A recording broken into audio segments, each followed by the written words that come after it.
I'm Marilyn Hemingway, and welcome to A Gathering Place. I said, I'm stepping back because we have young voices who want to be heard, and they're moving on something. Branding is really important to you and your business. Even a basic type of technology, you'll learn it all. And people are good question.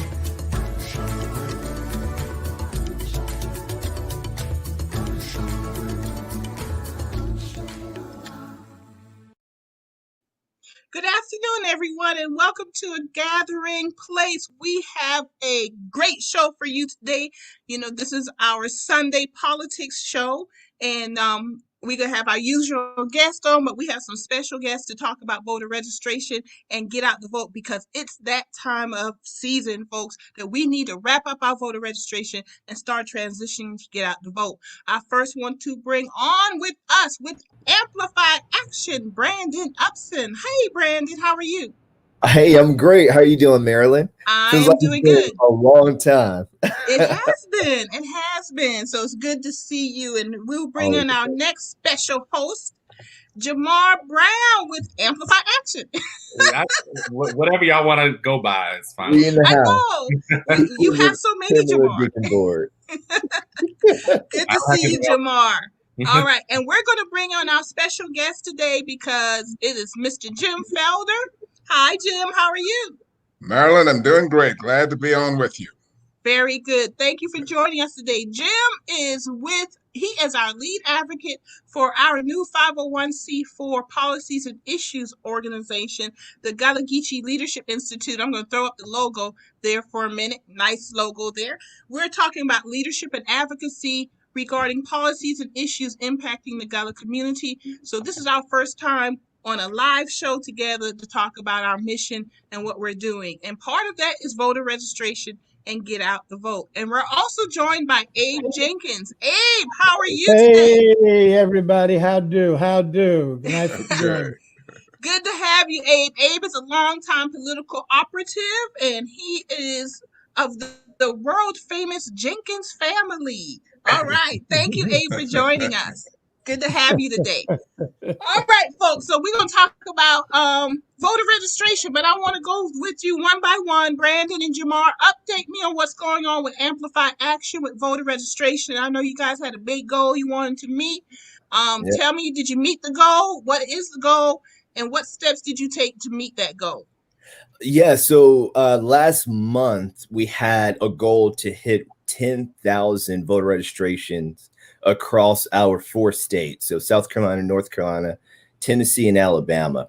We formed partnerships with organizations like Men of Vision, Black Voters Matter, Still City Generations, the Vision Walkers, the Coalition, and the list goes on. It was about the ACLU in North Carolina, and we missed our goal of 10,000, but we did register 8,100 Black men last month across our 4 states. Congratulations. Thank you. Yes. So because we're getting the traction under our tires now this month in this final push, our goal is to register 20,000 voters before the October 3rd deadline.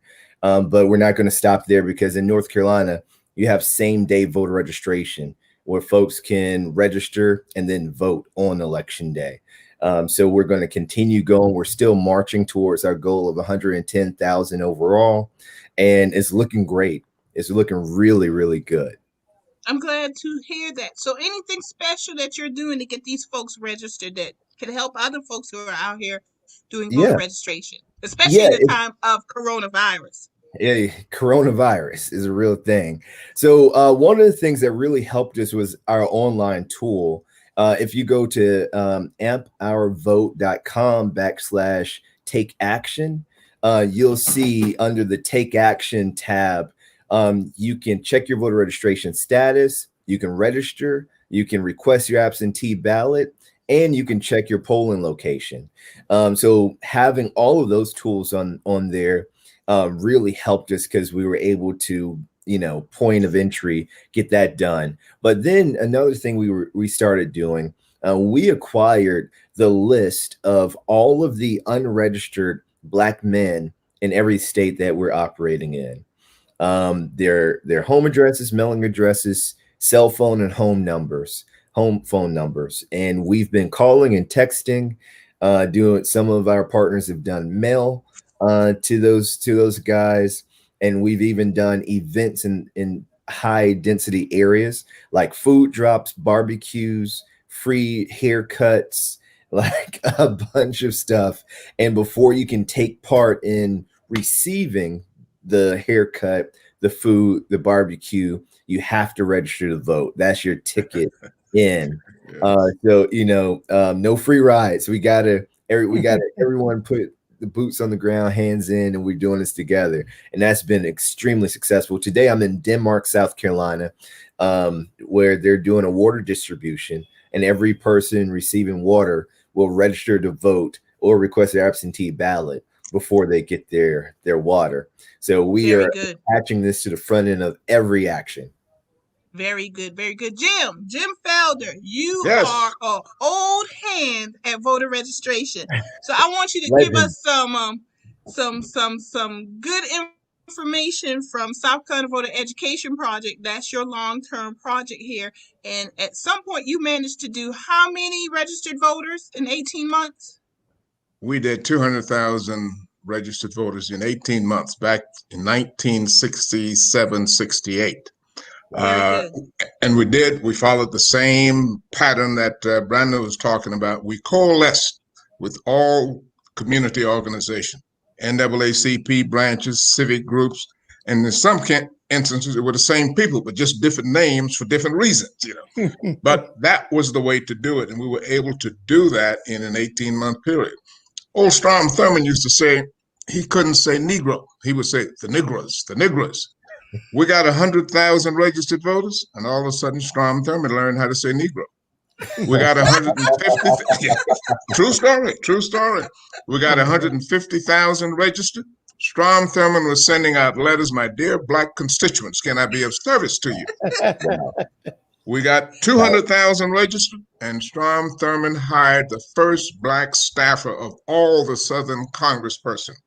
He could count. He understands how to count votes. Numbers matter. So that's what happened with us. That was the beginning of the voter education project, and even that's when I used to get paid for doing it, Brandon. Now I do it volunteer. Now I do it volunteer because it's in my DNA. But you're doing the right thing. You've got to coalesce with other groups, other organizations, fraternity, sororities, the whole 9 yards. And that's what we're pushing today. We're saying to all these groups, adopt a precinct and then work that precinct. Be sure you know the voters in that precinct and be sure you get them out to vote. And I'm glad you told that story because it's such a wonderful way to showcase the power of the vote and those numbers. And any smart elected official should be able to count. Exactly. But we as voters need to realize that's our power. If the more of us who register to vote, they will sit up and pay attention, and we can actually change policies and issues. Abe Jenkins, your thoughts regarding that, getting folks registered to vote. What are the things that you've been doing out here to get folks registered to vote? One of the first things I've been doing has been bragging about Brandon Upson and Amplify Action. This morning we had Sunday school and we got into the topic of voting, and someone said, "Oh, we don't. Our young people aren't voting, and if we could just get them to vote." And I said, "Well, before you start making generalizations like that, I can tell you there's some young leaders out there in the world today that are really moving hard and organizing and getting people to vote." And then I mentioned Amplify Action and the work that you were doing. And I think I might have said 10,000, not 8. But I said these guys are registering voters all over the South. And we've got a young movement of young people going on now that are serious about this, and their voices are going to be heard. So I applaud everybody's efforts. And Jim, I know you're an old pro at it, so I got no new information for you. You've been there and done that, got the T-shirt and the hat. So, But one of the things that I'm doing now, in addition to registering voters, and I'm working with Aaron White, Brandon, you know Aaron, Oh yeah.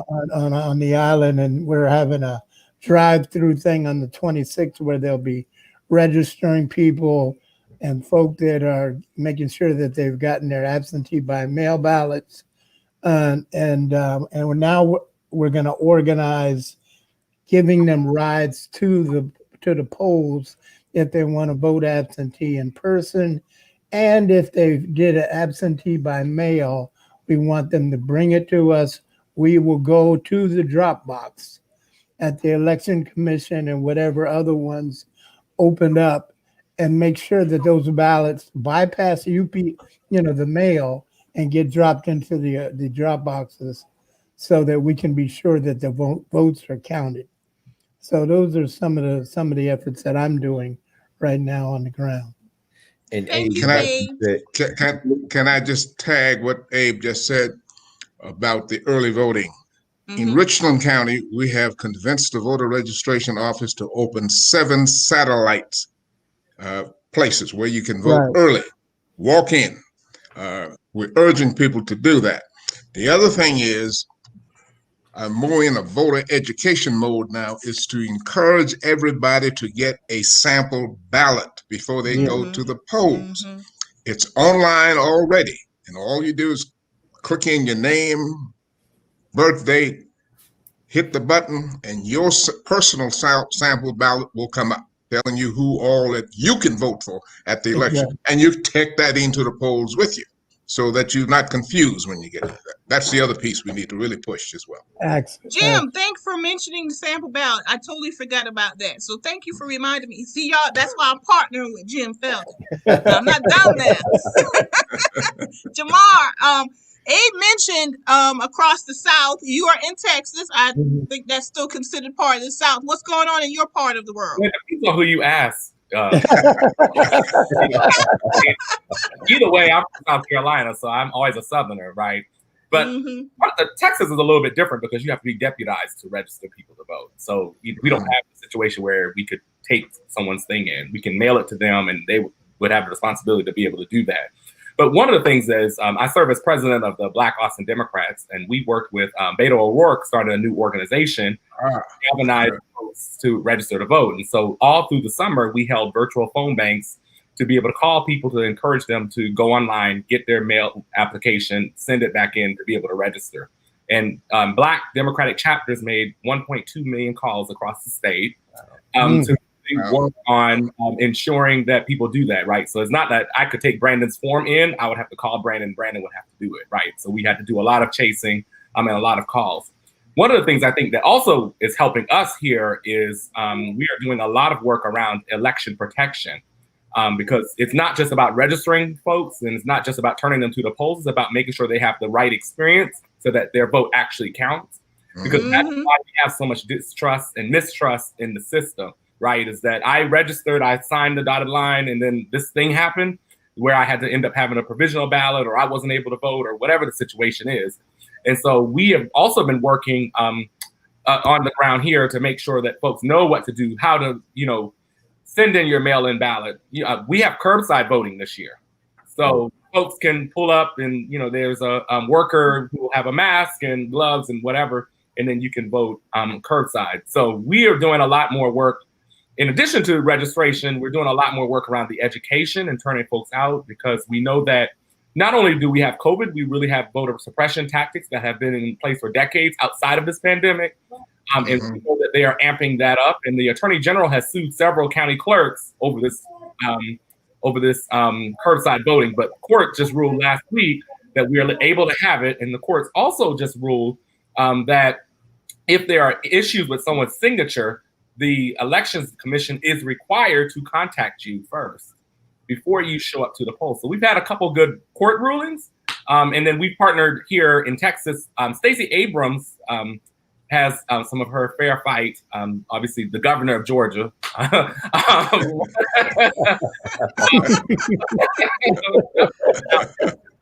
so she has partnered with the Texas Democratic Party.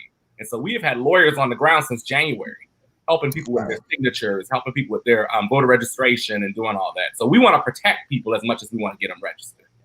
Good. Very good.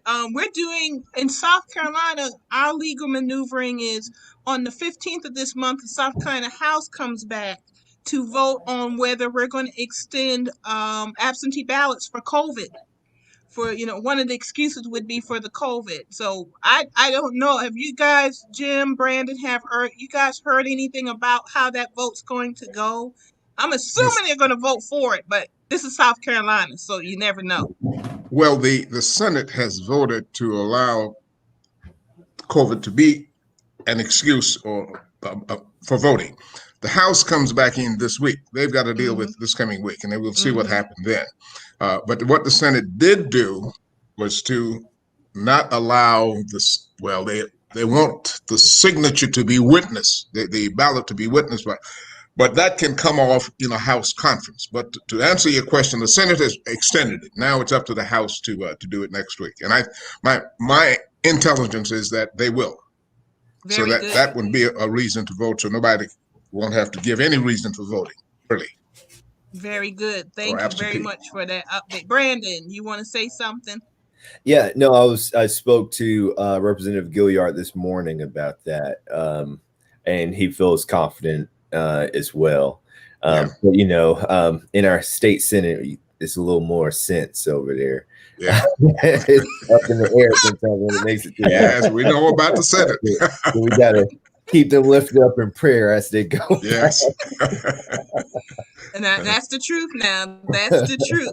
So, yes. So y'all, anything else in general that we need to know about voter registration? I think by now people know that it's important. Anything in particular that you've been out there telling folks, Abe, if you want, why we need to get registered to vote, or anything new that we need to know about from your side of the town?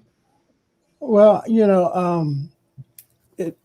I tell people that it's not just about the president that we need you to vote.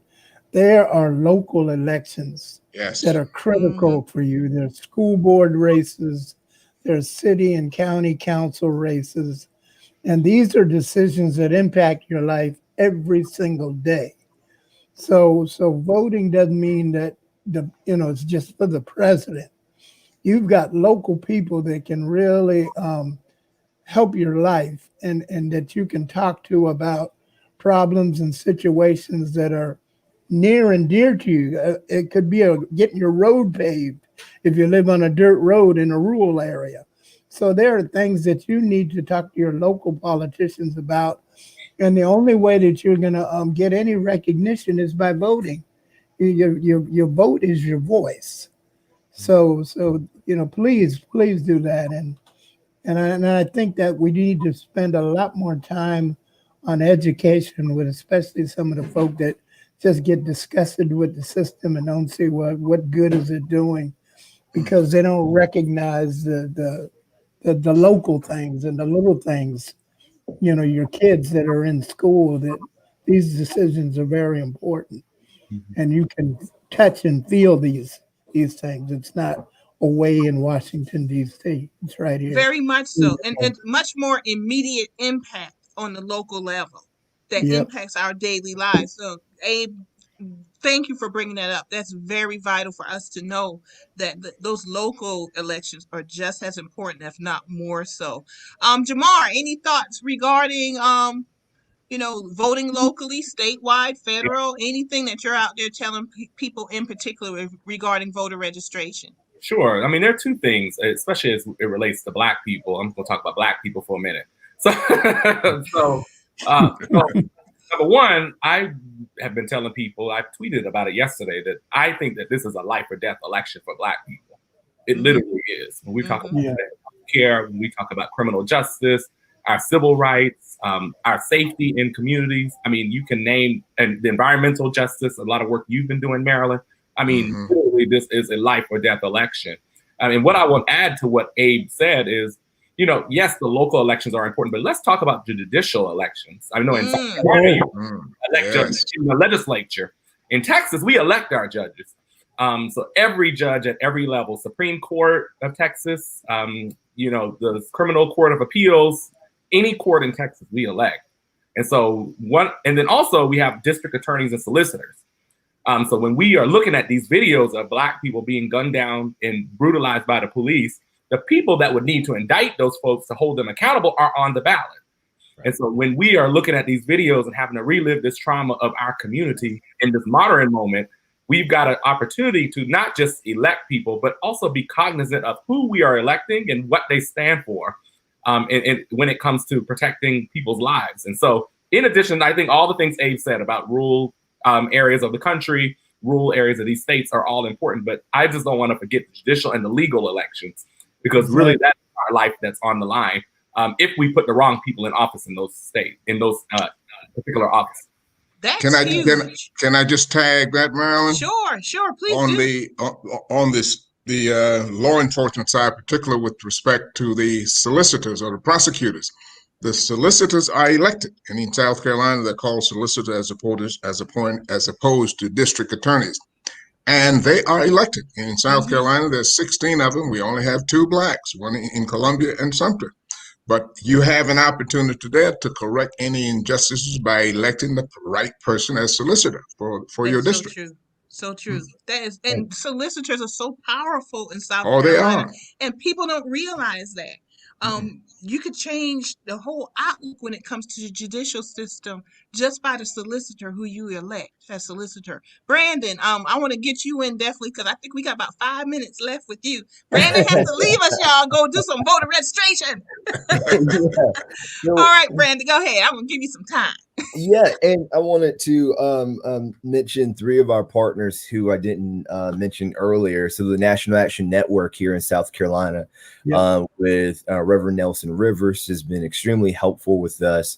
Alpha Phi Alpha, the Beta Kappa Lambda chapter down in Charleston County, and the mighty 6th district of Omega Psi Phi fraternity. Thank you. Extremely helpful partners in the work that we're doing to register Black men. And when we talk about what we're telling people right now, we're getting more and more reports about voter suppression tactics. It's the same 2-step with a little twist. And here in South Carolina, we have a number of Black men who have been receiving postcards saying you are not eligible to vote in South Carolina.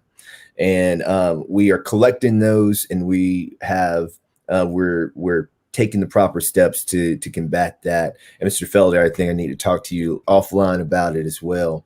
But these are the things that are done year after year for decades to suppress our vote, right? And I tell folks, your vote isn't just your voice. It isn't just a representation of your power, but it is also worth something. If it wasn't, they wouldn't spend money to stop you from using it. Amen. So think about that. If they're willing to spend millions of dollars to stop you from voting, how much is your vote really worth, right? So you see these things happening, and the only way for us to combat it is to vote and register and vote often every single election.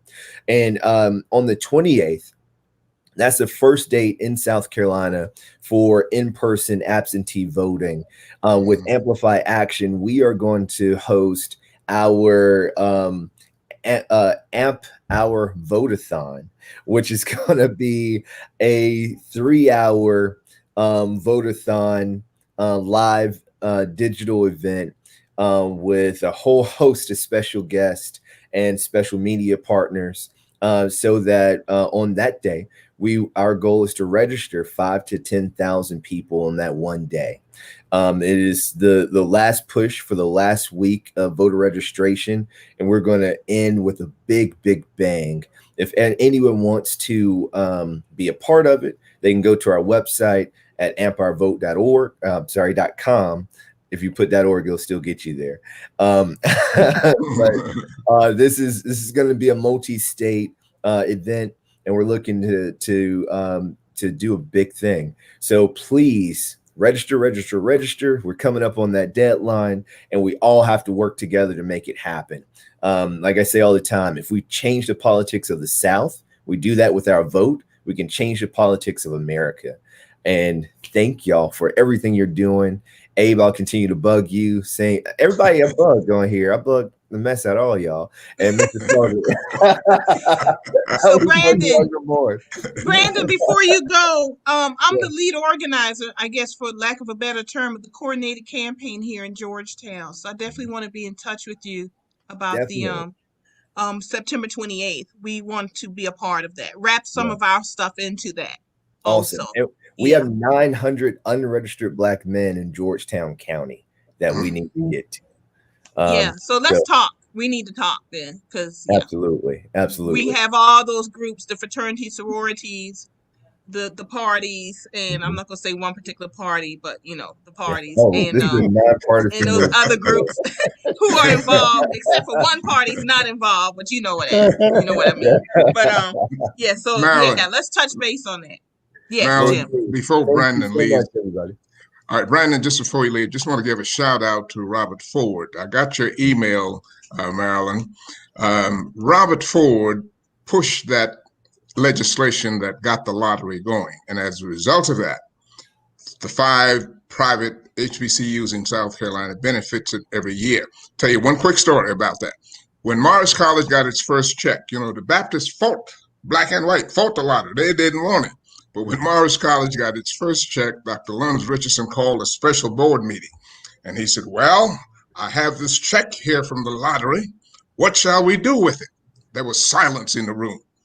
And finally he said, well, let's just pray over it and spend it. They've been spending it every year. And they've been spending it every year since that time. Very good. Thanks to Robert Ford. Thank you, Robert Ford. Who likes to remind us. He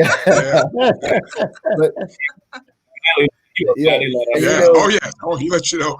And Senator Ford has been a great help with what we've been doing. If anything, he will keep a fire lit under you and give you a good kick in the butt if he thinks you're going in the wrong direction. Right. Keep it in line. Okay. Very good. Brandon, thanks for joining us. Thanks for having me again. I'm looking forward to the next one. On the third Sunday. Even if we want to do it on the third Sunday. All right. Love all Very good. Thank you, See you later, Brandon. Thank you. All right. Good to have Brandon join us. Y'all, let's talk about Get Out the Vote a little bit now, too. Jamarr, any thoughts regarding Get Out the Vote? And then in a few minutes, we'll bring in Mr. Prelude. But any thoughts about Get Out the Vote? What are you guys doing in Texas? Oh, what are we not doing is the question. All right. I like that.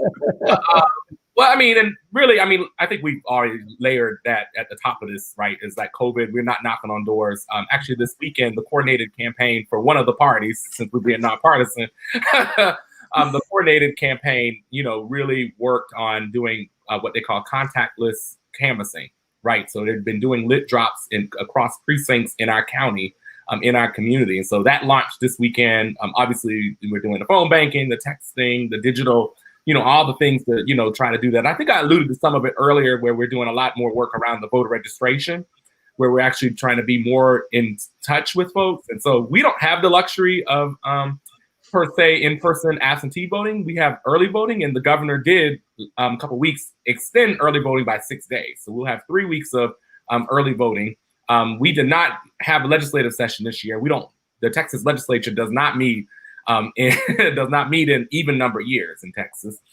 So we did not get any legislation to make any updates, to COVID being a part of the not showing up to the polls. And so you must be 65 and over to register to vote by mail. And so we've been working also in Black precincts to make sure we get that word out to folks. And if folks don't want to do, because we're finding, and I don't know what y'all are in South Carolina, but what we're finding in Texas is because of the issues with the post office, people are still trying to go vote. And so we are also working, there was a congressional candidate, we're working to distribute PPE for folks. So at least if you go vote, then you can at least be safe. Because at the end of the day, no matter if you have to go in person or if you go early or if you do a mail-in voting, we want to make sure that everyone's safety is obviously a priority while they're instituting their constitutional right that we've all heard that we fought so much for. So those are some of the things, that we're doing. Obviously, the work Amplify is doing, around being creative with the vote-a-thon. I know Abe talked about some of the things that they're doing. And so we have been, working on, all of those different things. But we started that work in March, April. One of the things we've got to recognize also is about our work. We can't keep showing up to people at the last minute, but we also know that people need multiple touches. So their first time can't be September 28th that they hear from us, right? And so I've been very consistent about ensuring that. The last thing I'll say is we did an event with the Democratic National Committee, and they have a program actually run by one of y'all South Carolina folks, Antoine Seawright, and they have a Chop It Up program. And what it initially was going to do is go into barbershops and, other places in our community, but, COVID.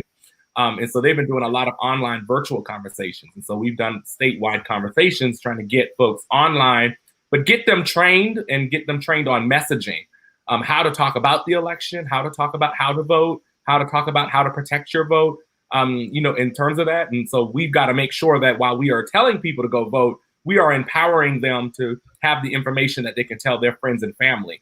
And in the political life, we call that relational organizing, right? That if I call a voter, they tell 5 of their friends, that person tells 5 of their friends, and 5 and so forth and so forth.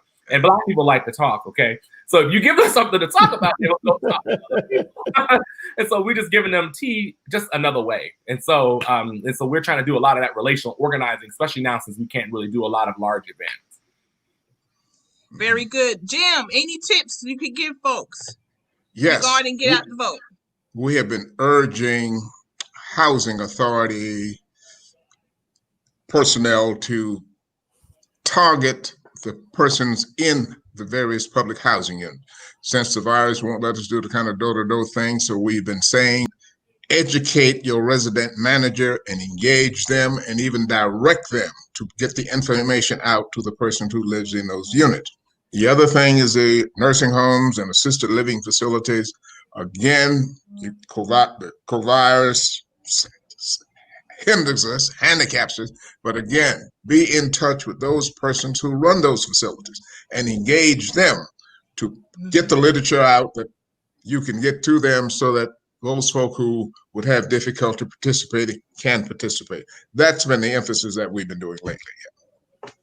Very good. And in Columbia, the Housing Authority now does a weekly virtual seminar every Wednesday here in Columbia for the 16,000 people who are in public housing. Yeah, and it has been working. Yeah. Very good. Very good. Abe, any thoughts that you, in addition to what you told us earlier? No, I think Jim just took my line. We were looking at the nursing homes and how to get in there, and of course you can't get in those facilities right now with the virus. I know that I will be spending some time at a rural housing development on Johns Island, just to get people registered and talk to them about voting.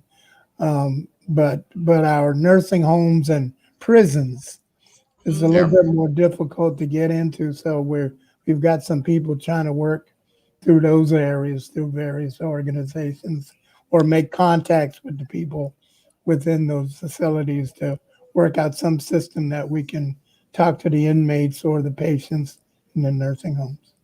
And don't forget persons who are in prison and who've not been tried or convicted. That's right. Absentee from the prison. Right. Don't forget that. Thank you, Jim, for that reminder. You're very true. We don't think about those, but that's where they are. We can go get them registered and get them voting.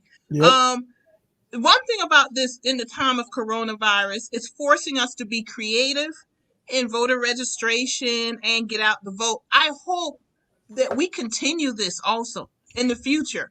Of course, we're going to go back in person one day, but I hope we also continue this mindset of creativity, of getting people registered to vote and getting them out to vote, because that will make a world of difference. One of the things that we're doing in Georgetown is drive-by voter registration.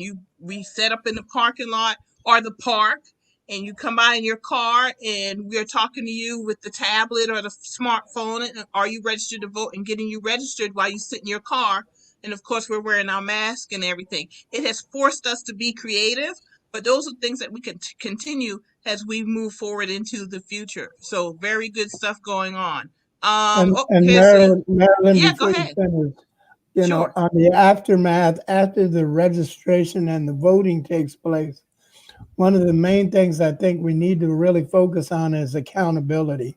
We need to hold those people that we voted in office, make sure that we're checking the record, holding them accountable, and come up with some system where we're keeping a report card on these people that have been elected to office, so that if they're not doing the right thing, we vote them out. Amen. Very good. Amen to yes, that. Jim. I agree. Totally agree. And I think there are a lot more people who are thinking that way. So yeah, now's the time. We've got it. And regardless whether they're black or white, we've got to hold elected officials accountable. Thanks for bringing it up, Abe. You know something? That's an excellent segue into our next guest. Yeah. There's somebody, I'm going to let you introduce him, Abe. There's somebody you know. Yes. All right, I'll bring him on. Here he is. And who is this joining us, Abe? This gentleman is Mr. Ralph Prelo, and he's a young man, just finished law school. I believe he's working as a law clerk in Horry County for someone, if I'm not mistaken. And this is his first run at being a Berkeley County School Board, District 7. Is that right, Ralph? Yes, sir. District 7, and he's a very intelligent young man, and he's passionate about the school system and the school board. And I see him as another Jamarr Brown and another Brandon Upson and another Marilyn Hemingway. He's a new young leader that's ready to hit it, and I know that there's great things in store for him, and that's why I wanted him to at least be introduced to you guys on this panel and get a chance so that he can talk about what his vision is and what he plans to do. So you're up, Ralph. It's on you. And we're going to have some questions afterwards, Ralph, so be ready. Well, Abe kind of gave it all away. I'm running for Berkeley County School District number 7, which consists of the St. Stephen, the Pineville Cross, and the most diverse of Cane Bay. My district is very diverse because you have 3 communities with 3 separate problems. For my community is trying to keep schools open. For the Cane Bay community is trying to get their child to school because of the enrollment cap that is being placed, and along with the lottery system that is being in place as well. So what I'm trying to do is, bridge that gap between identifying the problem and finding solutions. I think, with our school board, some of the members on the current school board, they knew what the problem is, but they're not finding solutions in a reasonable amount of time. So I think that we have to get away with that. I think it goes back to what Abe said earlier about being held accountable. And if you're not doing your job, then we're going to vote you out the next time. And I think some of them need to be voted out right now, including my incumbent. I can't put it no better than that. That's why you're running. That's why I'm running. So Ralph, how are you finding it as a first-time candidate? What is your experience? How has your experience been as a first-time candidate? Well, Marilyn, I will tell you that I kind of wish I was retired before I decided to run. It's really a full-time job. But I would also say that it's a great experience because you find, that people share the same sentiments as you. You just have to go out and be willing to talk to them. A lot of times, especially for people in my community, I think I'm much more rural than probably even Johns Island is concerned.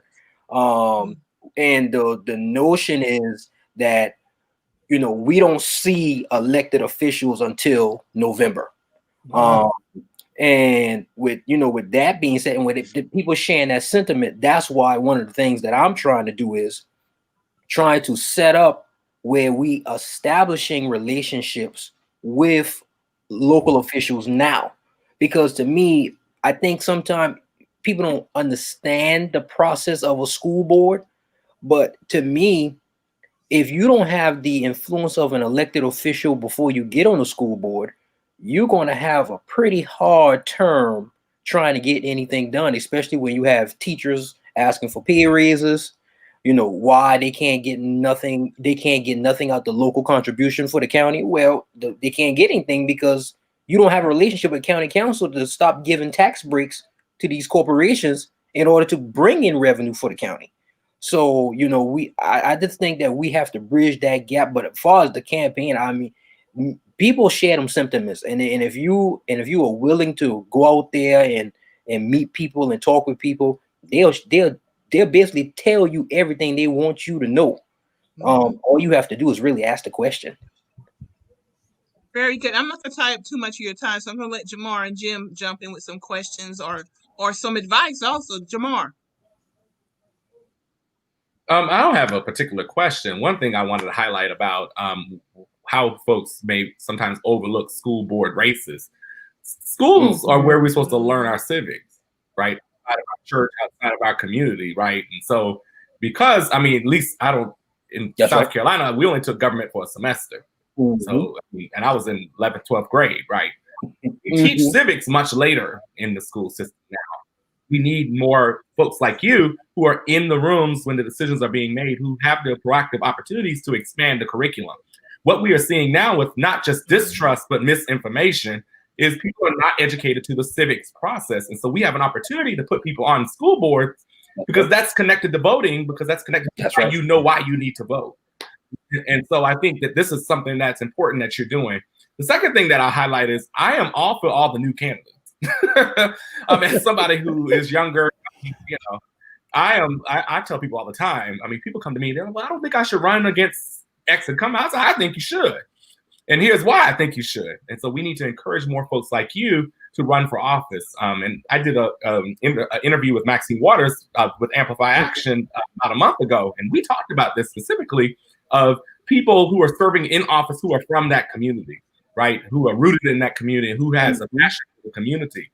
And so we have an opportunity now in this election that, no, we're just not asking people to go to the polls. We're being intentional about who we're asking people to vote for.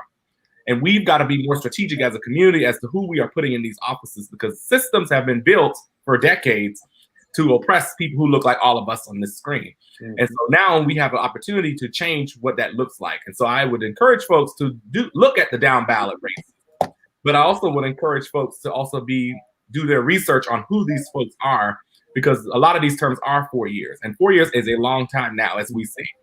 And so I thank you for running, and thank you for stepping out for people who have wanted to run, but may have told themselves not so, or someone told them it's not their turn.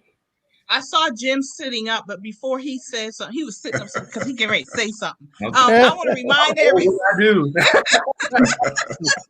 I want to remind everyone that you're watching A Gathering Place, hosted by the Gullah Geechee Chamber of Commerce.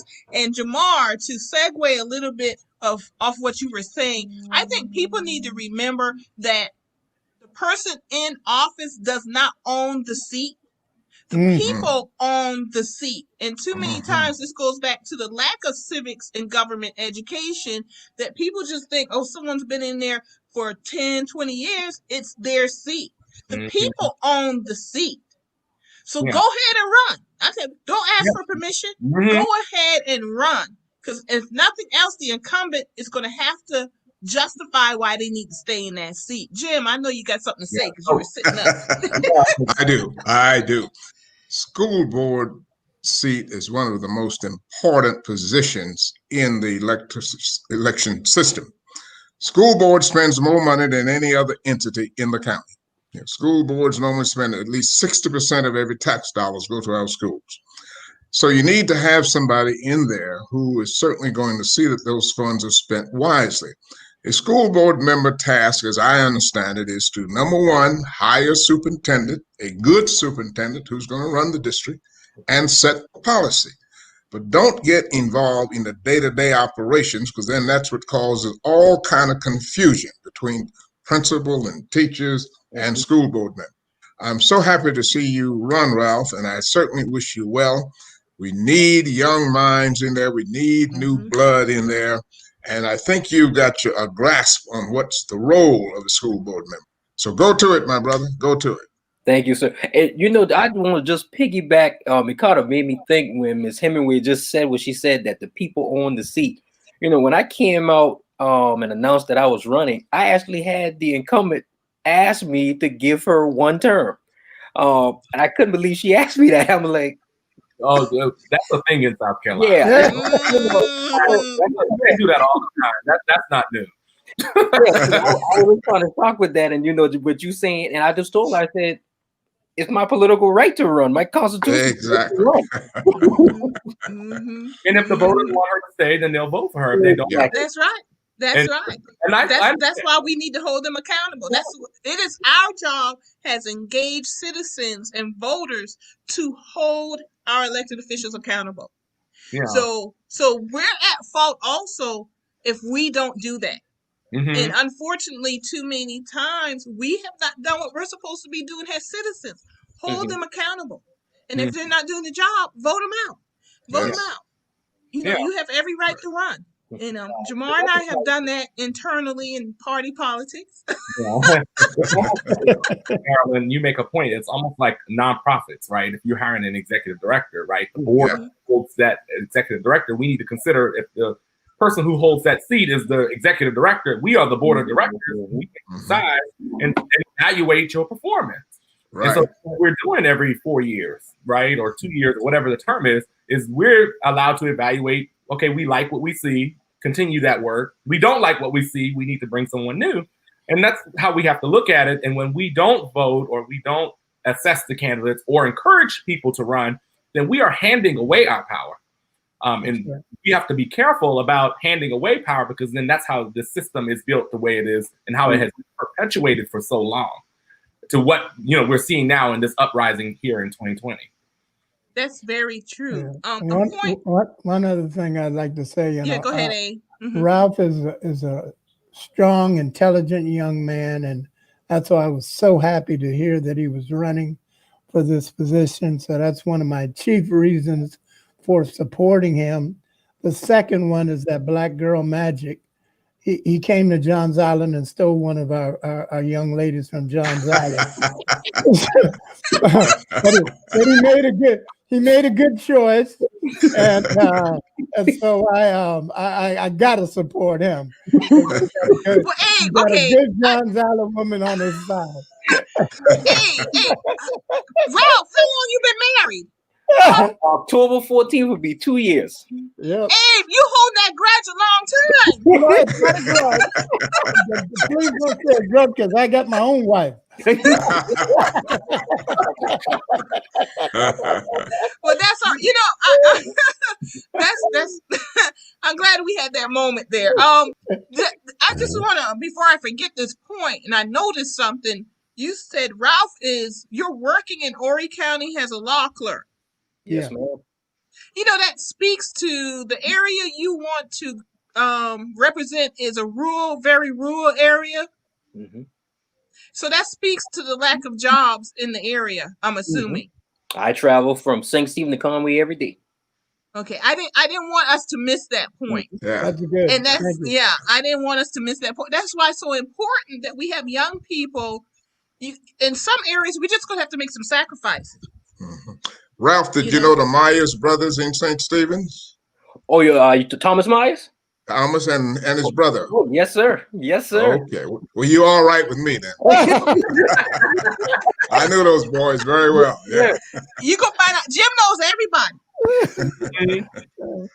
He knows everybody. Very good. But, you know, that does speak to the lack of jobs and everything. And that's why school board is so important, because that's such a foundational position to be in to help bring jobs or create jobs in those rural areas. So Ralph, I congratulate you. I'm glad we brought you on to talk about your race and your being a first-time candidate. But you're a prime example why it is important to run for office. We need to get young folks running for office. A prime example. Another office that people don't think about is in South Carolina. I don't know about Texas, Jamarr, you can tell us, but water and sewer. Water and sewer boards are huge. Yeah. But no one runs for it. I mean, one person to run for it because no one thinks to run for it. And they get on and no one has a clue what they do on those water and sewer boards. But water is going to be such a huge issue because of climate change, rising sea levels, and even the fires in California because it's so dry there. And that's another office I encourage young people to run for. Run for their water and sewer boards because one, they're in an elected position. Two, that's the future. It's going to impact us, our drinking water. So Ralph, thank you for coming on and making us think about those things that we usually don't think about. Y'all, we got 5 minutes if we want to keep this to an hour. So I want everybody to wrap it up and give everybody some last thoughts here. And we'll start with Abe. Abe, any last thoughts that you want to share with our listening and viewing audience? Well, I think we're at a transformative period of time in the world right now. And I think it's important for those of us that have been out in the vineyard for quite some time to recognize that we have, we have done our work, but also allowed the opportunities for a younger generation to step forward and do what God has enabled them to do. And I always said this during every campaign, all of our leaders, when change needed to happen, it always occurred with young people. It always occurred. All of our leaders were young. Dr. King was in his 20s when he started. Malcolm X, Stokely Carmichael, Angela Davis, all of the leaders, and that was during my time. But even prior to that, you had Fannie Lou Hamer and Sojourner Truth and those folks. These are young people that were tired of a system that they didn't think needed to continue, and it was their time to step up and to make some changes. And we're at that point again, where another generation needs to come in, take their rightful place to move us in another direction. It's not a bad thing.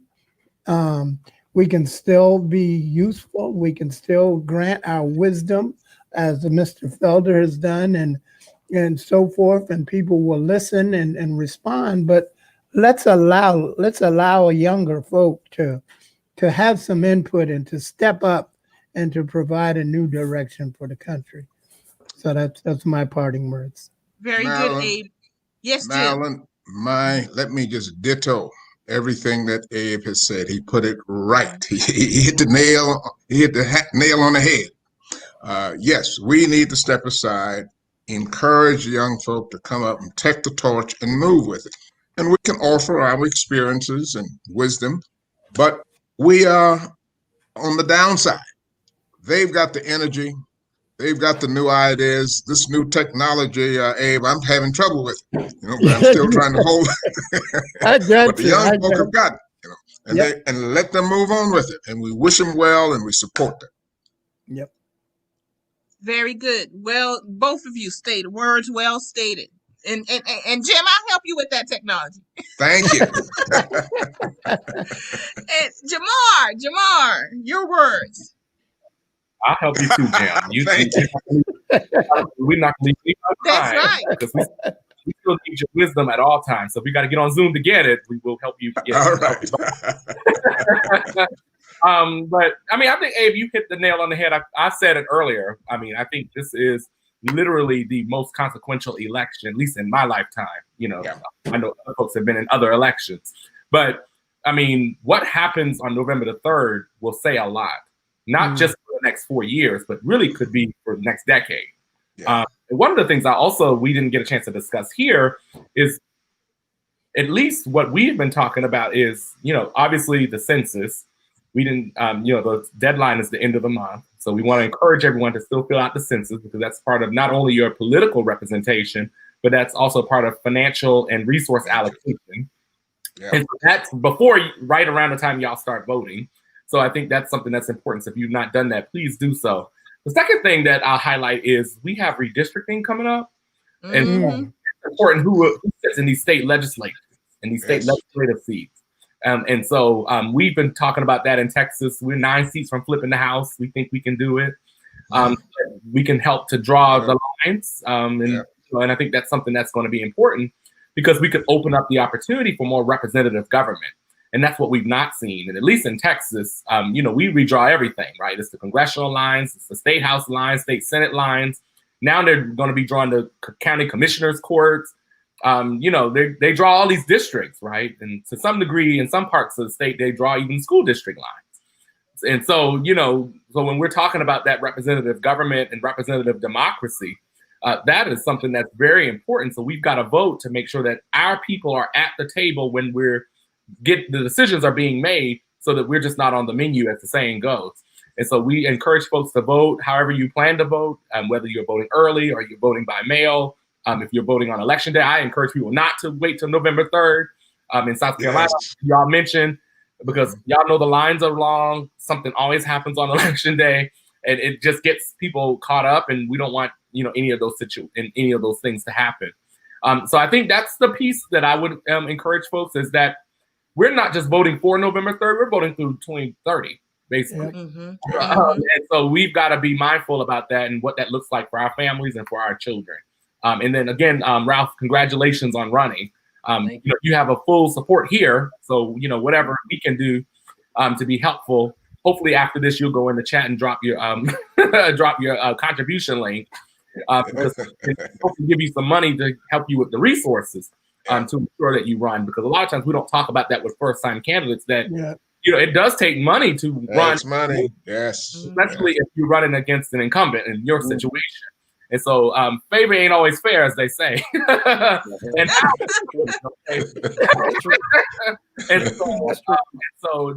so I would encourage you to do that, to make sure that folks can support you, they can volunteer for you, they can contribute to you. And then I will just say, as a closing, is my day job that I get a check for. I am the director of electoral programs at an organization called Repower, and we are doing trainings around the clock. And so my department trains people on how to do elections. And so we're doing a 6-week course right now, just teaching people how to do digital organizing, right? How to do traditional organizing, which we can't do for a lot of public health reasons, and how you do it online in a creative way to do that. So I hope folks will go look.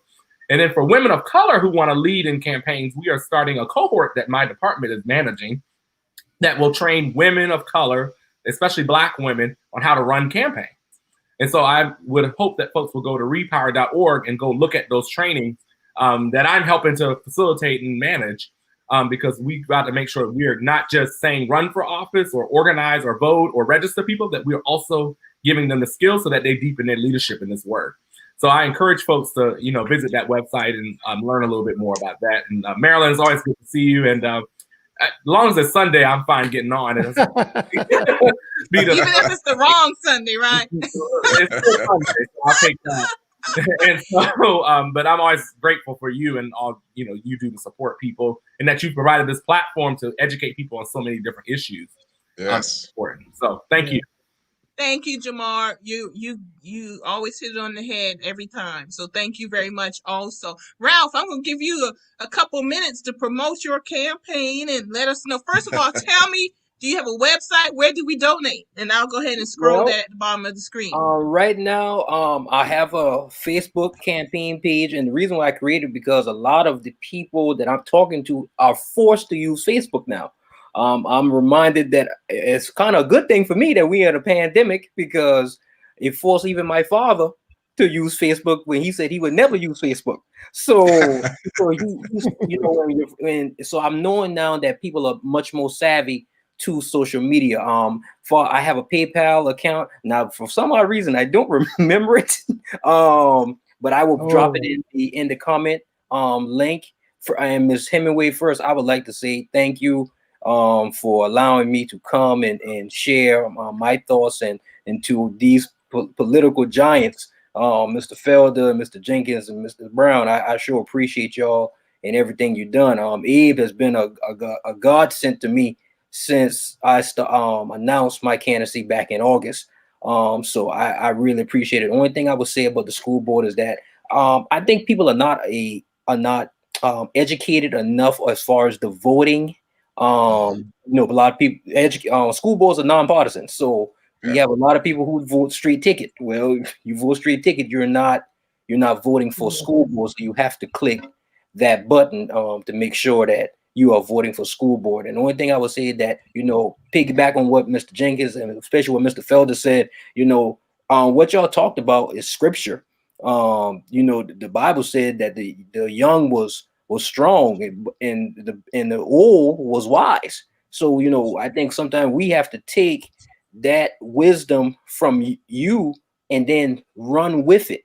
Not cast older folks aside, because at the end of the day, I'll never have as much wisdom as you because you got age on me.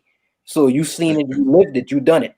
So the only thing I would say about my campaign is, I ask that people encourage them to get out and vote and try to support a new vision.